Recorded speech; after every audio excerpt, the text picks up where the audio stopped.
नमस्कार दोस्तों, बिरजूस study point में आपका स्वागत है। दोस्तों, संपूर्ण भारतीय संविधान के अत्यंत महत्वपूर्ण संभावित प्रश्नों की सीरीज जो हम लोग कर रहे हैं, ये वीडियो इस सीरीज का पार्ट 15 है। संसदीय समिति से संबंधित प्रश्न इसमें शामिल किए गए हैं। दोस्तों, इससे पहले हम लोगों ने 14 पार्ट कर लिया है। यदि आपने इन सबको नहीं देखा है तो बहुत ही ज़्यादा महत्वपूर्ण प्रश्न इन सभी में शामिल किए गए हैं। इन सभी को देखने के लिए दोस्तों इस वीडियो के नीचे डिस्क्रिप्शन बॉक्स में इन सभी का लिंक दिया गया है, आप वहां से जाकर जरूर इन सबको देख लीजिए। सारे प्रश्न महत्वपूर्ण है दोस्तों, और सबसे अच्छी बात जो आपके लिए है वो टॉपिक वाइज प्रश्नों को कवर किया जा रहा है। संसदीय समिति से जितने भी प्रश्न बन सकते हैं पार्ट 14 में एक हम लोगों ने कवर किया है। ये जो शेष प्रश्न है पार्ट 15 में हम लोग और कवर करने वाले हैं आज। तो इस तरीके से आप टॉपिक वाइज 1 से लेकर आज 15 पार्ट हम लोग कवर कर रहे हैं। तो बिल्कुल बेहतरीन प्रश्न है, 1 से लेकर 15 पार्ट्स तक आप इन सबको ज़रूर देखिए। और दोस्तों, चैनल पर पहली बार आ रहे हो या आप हमारे पुराने साथी हों और अभी तक आपने चैनल को सब्सक्राइब नहीं किया हो तो बिरजूस स्टडी पॉइंट को सब्सक्राइब जरूर कर लीजिए। बिरजूस स्टडी पॉइंट को सब्सक्राइब जरूर कर लीजिए दोस्तों, क्योंकि यहाँ आपको टॉपिक वाइज संपूर्ण संविधान के प्रश्न देखने को मिलेंगे और बेहतरीन प्रश्न देखने को मिलेंगे जो किसी भी एग्जाम में आज तक पूछे गए हैं या पूछे जाने की संभावना है, जिन प्रश्नों की अधिकतम बनती है। तो ज़रूर आप लोग बिरजूस स्टडी पॉइंट के यूट्यूब चैनल को सब्सक्राइब कर लीजिए दोस्तों, हमसे जुड़ने के लिए और बेहतरीन प्रश्नों को प्रैक्टिस के लिए। और दोस्तों, बिरजूस स्टडी पॉइंट का टेलीग्राम चैनल है, आप अगर इन प्रश्नों को PDF के तौर पर प्राप्त करना चाहते हैं तो बिरजूस स्टडी पॉइंट के टेलीग्राम चैनल से भी आप जुड़ जाइए, और उसका लिंक इस वीडियो के नीचे डिस्क्रिप्शन बॉक्स में दिया गया है। चलिए दोस्तों, आज के महत्वपूर्ण प्रश्नों की शुरुआत करते हैं। पहला प्रश्न ये रहा आपके स्क्रीन पर, बेहतरीन प्रश्न है। संसदीय समिति आज हम लोग टोटल कवर कर लेंगे दोस्तों। पार्ट 14 में हम लोगों ने 20 प्रश्न किए थे और शेष जो भी प्रश्न और बनने लायक हैं आपसे वो पार्ट 15 में आज हम लोग कवर कर लेंगे। पार्ट 15 में टोटल 15 ही क्वेश्चन हैं और इसमें से आप कितना सही कर पा रहे हैं इसका कमेंट बॉक्स में हमें कमेंट करके ज़रूर बताइएगा। तो चलिए, पहला प्रश्न है दोस्तों, निम्नलिखित में से कौन विषयगत समिति है? कृषि समिति, पर्यावरण एवं वन समिति, विज्ञान एवं प्रौद्योगिकी समिति या उपर्युक्त सभी? उम्मीद है दोस्तों आप लोगों ने इसका सही जवाब जरूर कर लिया होगा। चलिए राइट ऑप्शन की ओर हम लोग बढ़ते हैं। इसका सही जवाब हो जाएगा दोस्तों ऑप्शन नंबर डी, उपर्युक्त सभी। ऑप्शन नंबर डी, उपर्युक्त सभी। क्वेश्चन नंबर 1 का सही जवाब ऑप्शन नंबर डी, उपर्युक्त सभी। चलिए क्वेश्चन नंबर 2 की ओर बढ़ते हैं। बेहतरीन प्रश्न आपके लिए लेके आया है बिरजूस स्टडी पॉइंट दोस्तों, चैनल को सब्सक्राइब जरूर कर लीजिएगा दोस्तों। विधेयकों पर प्रवर समितियों में सदस्यों की अधिकतम संख्या कितनी तक हो सकती है? आपसे पूछा गया है प्रवर समिति में अधिकतम संख्या कितनी हो सकती है। तो ए में दिया है 15, बी में 30, सी 20, डी में दिया है कोई निश्चित नहीं है। तो प्रवर समिति में अधिकतम संख्या आपसे पूछा जा रहा है। उम्मीद है आप लोगों ने इसका सही जवाब कर लिया होगा। चलिए राइट ऑप्शन की ओर हम लोग बढ़ते हैं दोस्तों। इसका सही जवाब है ऑप्शन नंबर डी, कोई निश्चित नहीं है। ऑप्शन नंबर डी इसका सही जवाब है दोस्तों, कोई निश्चित नहीं है। ठीक है, चलिए क्वेश्चन नंबर 3, बेहतरीन प्रश्न आपके सामने, एक और बेहतरीन प्रश्न जो कि एग्जाम में पूछे जाने की प्रबल संभावनाएं हैं इन प्रश्नों की। तो देखिए 3 नंबर का क्वेश्चन क्या कहता है? अनुसूचित जाति और जनजातियों के कल्याण संबंधी समिति में लोकसभा एवं राज्यसभा के क्रमशः कितने सदस्य होते हैं? 15, 7, 15, 10, 20, 10, 30, 15। आपको बताना है कि लोकसभा में, ये दोस्तों लोकसभा है और ये राज्यसभा है। ऐसे ही हर ऑप्शन में पहले लोकसभा के सदस्य हैं और दूसरे वाले पे राज्यसभा के सदस्य हैं। ठीक है, तो आपको सही जवाब इसका बताना है। इसका राइट ऑप्शन हो जाएगा दोस्तों ऑप्शन नंबर सी, 20 और 10, यानी 20 सदस्य लोकसभा से और 10 सदस्य राज्यसभा से आते हैं। टोटल 30 सदस्य होते हैं, 20 लोकसभा से, 10 राज्यसभा से, अनुसूचित जाति और जनजाति के कल्याण संबंधी समिति में। ठीक है दोस्तों, चलिए क्वेश्चन नंबर 4 की ओर बढ़ते हैं। बेहतरीन प्रश्न, एक और आपके सामने रहा।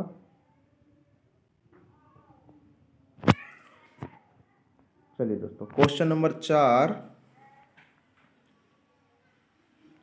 ये रहा।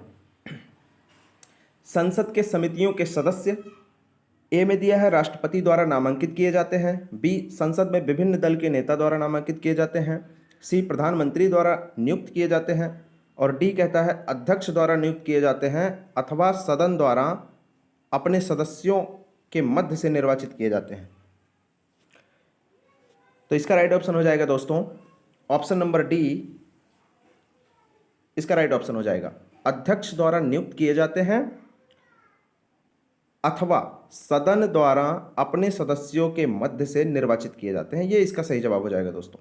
संसद के समितियों के जो सदस्य होते हैं, इसका ऑप्शन नंबर डी बिल्कुल सही जवाब हो जाएगा। चलिए नेक्स्ट क्वेश्चन की ओर बढ़ते हैं। Question number 5।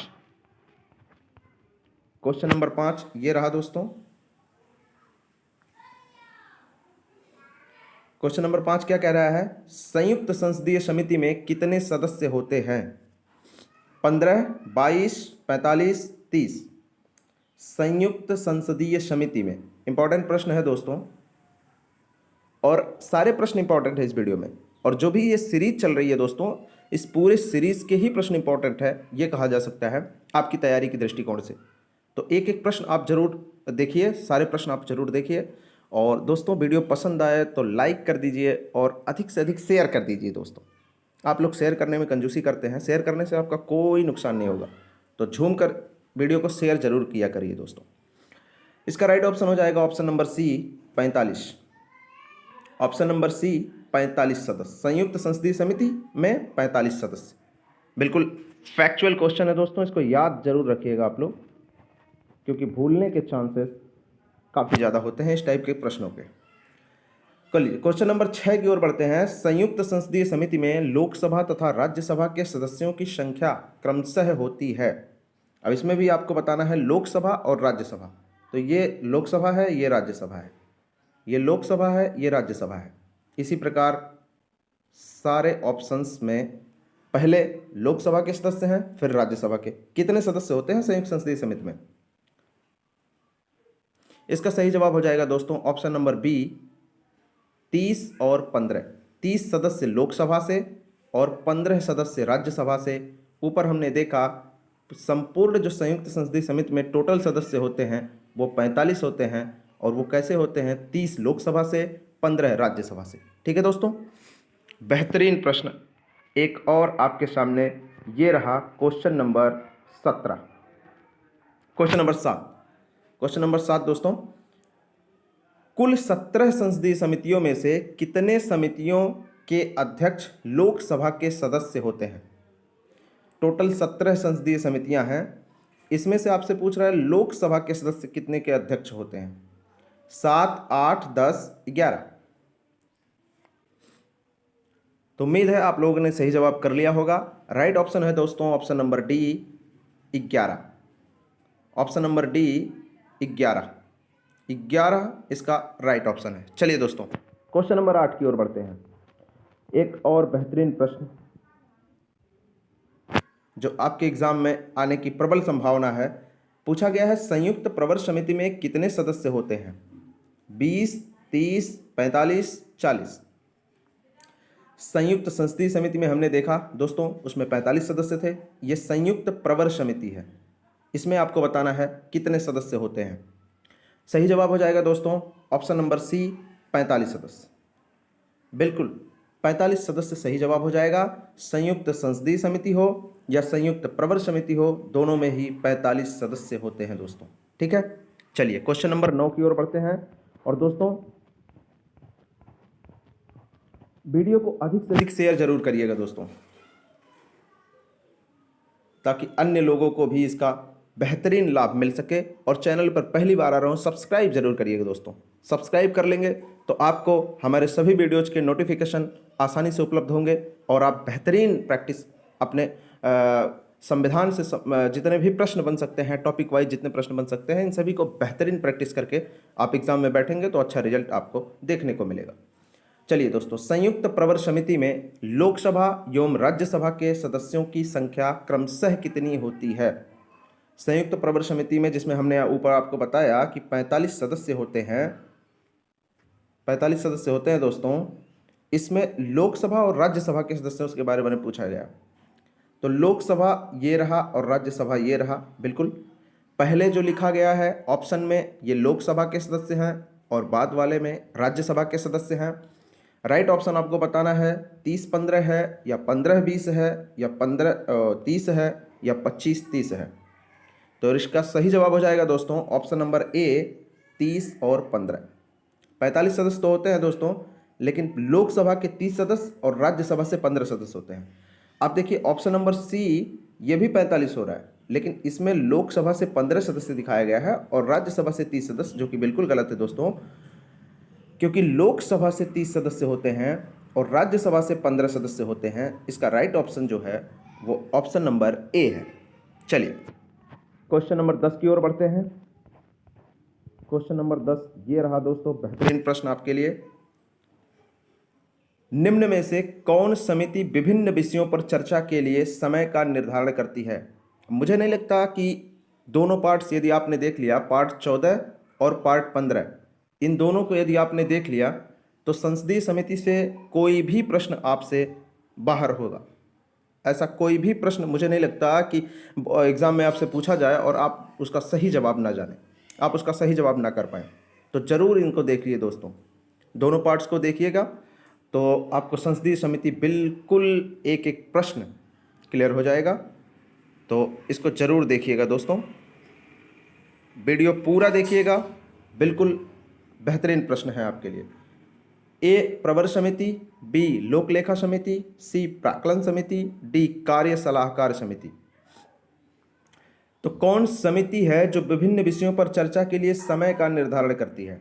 राइट ऑप्शन है ऑप्शन नंबर डी, कार्य सलाहकार समिति। कैसे कार्य करना है इसकी जो सलाह देने वाली समिति है वही समय का निर्धारण करती है।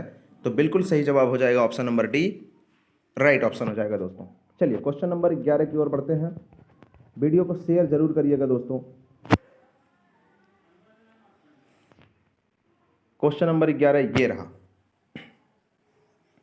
लोक लेखा समिति अपनी रिपोर्ट प्रस्तुत करती है। बिल्कुल बेहतरीन प्रश्न, इंपॉर्टेंट प्रश्न है दोस्तों, कई बार एग्जाम में पूछा गया है। ए नियंत्रक एवं महालेखा परीक्षक को, बी में दिया है लोकसभा अध्यक्ष को, सी संसदीय मामलों के मंत्री को और डी भारत के राष्ट्रपति को। तो सही जवाब क्या हो जाएगा? ऑप्शन नंबर बी, लोकसभा के अध्यक्ष को, लोकसभा के स्पीकर को। ठीक है, लोकसभा स्पीकर को लोक लेखा समिति अपनी रिपोर्ट किसको देती है? लोकसभा अध्यक्ष को। ठीक है दोस्तों, चलिए क्वेश्चन नंबर 12 की ओर बढ़ते हैं। क्वेश्चन नंबर 12 बेहतरीन प्रश्न एक और आपके लिए ये रहा। क्वेश्चन नंबर 12 कहता है निम्नलिखित कथनों में से कौन सही सुमेलित है? ए में दिया है प्रवर समिति, प्रवर समिति का कार्य दिया है वित्त की समीक्षा करना तथा परिवर्तन का सुझाव देना। ठीक है दोस्तों, बिल्कुल सही जवाब, बिल्कुल सही है। बी में दिया है लोक लेखा समिति सरकारी पैसा सही ढंग से खर्च हुआ है या नहीं इसकी परीक्षा करना, यह भी बिल्कुल सही दिया गया है दोस्तों।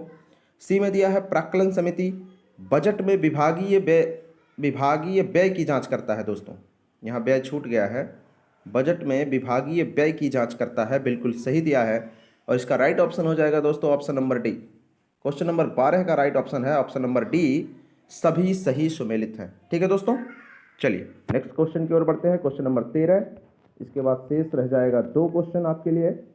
ये रहा क्वेश्चन नंबर 13, बेहतरीन प्रश्न। निम्न में से कौन सा सार्वजनिक व्यय पर संसदीय नियंत्रण का अंग नहीं है? लोक लेखा समिति है, भारत का नियंत्रक एवं महालेखा परीक्षक है, प्राक्कलन समिति है या सार्वजनिक उपक्रम समिति है? उम्मीद है आप लोगों ने सही जवाब जरूर कर लिया होगा। राइट ऑप्शन है दोस्तों ऑप्शन नंबर बी, भारत का नियंत्रक एवं महालेखा परीक्षक, कैग जिसको हम लोग कहते हैं, CAG, controller and auditor general of India, Bharat का नियंत्रक एवं महालेखा परीक्षक, ये सार्वजनिक व्यय पर संसदीय नियंत्रण नहीं रखता है। ठीक है दोस्तों, चलिए क्वेश्चन नंबर 14 की ओर बढ़ते हैं। बेहतरीन प्रश्नों का ये सीरीज चल रहा है। ये रहा क्वेश्चन नंबर 14, भारत में संसद की वित्तीय समितियां निम्नलिखित में से कौन सी है? लोक लेखा समिति, प्राक्कलन समिति, लोक उपक्रम समिति। तो इसका सही जवाब आपको बताना है। ए में दिया है 1 और 3, बी में दिया है 1 और 2, सी में दिया है 2 और 3 और डी 1 2 3। राइट ऑप्शन आप लोगों ने जरूर कर लिया होगा। सही जवाब हो जाएगा दोस्तों ऑप्शन नंबर डी 1 2 3। बिल्कुल तीनों सही है दोस्तों। लोक लेखा समिति, प्राक्कलन समिति और लोक उपक्रम समिति, बिल्कुल तीनों सही जवाब है। चलिए आखिरी क्वेश्चन इस वीडियो का, और दोस्तों आप लोगों से एक निवेदन है, वीडियो को शेयर जरूर करिएगा। चलिए आखिरी क्वेश्चन इस वीडियो का दोस्तों, क्वेश्चन नंबर 15 क्या दिया गया है कि निम्नलिखित में वह प्राधिकारी कौन सा है जो भारत की समेकित निधि से राज्यों के राजस्व सहायता अनुदान पर लागू होने वाले सिद्धांतों की सिफारिश करता है? ए है लोक लेखा समिति, बी है वित्त आयोग, सी में दिया है केंद्रीय वित्त मंत्रालय और डी अंतरराज्यीय परिषद। इसका राइट ऑप्शन हो जाएगा दोस्तों ऑप्शन नंबर ए लोक लेखा समिति। ऑप्शन नंबर ए लोक लेखा समिति। अब आपके लिए एक प्रश्न है दोस्तों, आपको बताना है कि जो लोक लेखा समिति है, लोक लेखा समिति, लोक लेखा समिति, इसमें कितने सदस्य होते हैं, कितने सदस्य होते हैं और किस हाउस से कितने सदस्य लिए जाते हैं, यानी लोकसभा के कितने और राज्यसभा के कितने, ये आपको बताना है। आप कमेंट बॉक्स में कमेंट करके जरूर बताइएगा। ये आपके लिए एक प्रश्न है कि लोक लेखा समिति में कितने सदस्य होते हैं। हमने पिछली वीडियो में इसको बताया है दोस्तों, यदि आपने देखा होगा तो जरूर आप कमेंट करके बता सकते हैं। लोक लेखा समिति में कितने सदस्य होते हैं, कितने सदस्य लोकसभा से होते हैं, कितने राज्यसभा से होते हैं, इसको कमेंट करके जरूर बताइएगा। और दोस्तों वीडियो को अधिक से अधिक शेयर जरूर करिएगा, और चैनल पर पहली बार आ रहे हो तो सब्सक्राइब जरूर कर दीजिए, वीडियो को लाइक करिएगा। चलिए दोस्तों, अब हम लोग नए टॉपिक के साथ नए वीडियो में मिलेंगे। तब तक के लिए आपका दिन शुभ हो दोस्तों। जय हिंद दोस्तों।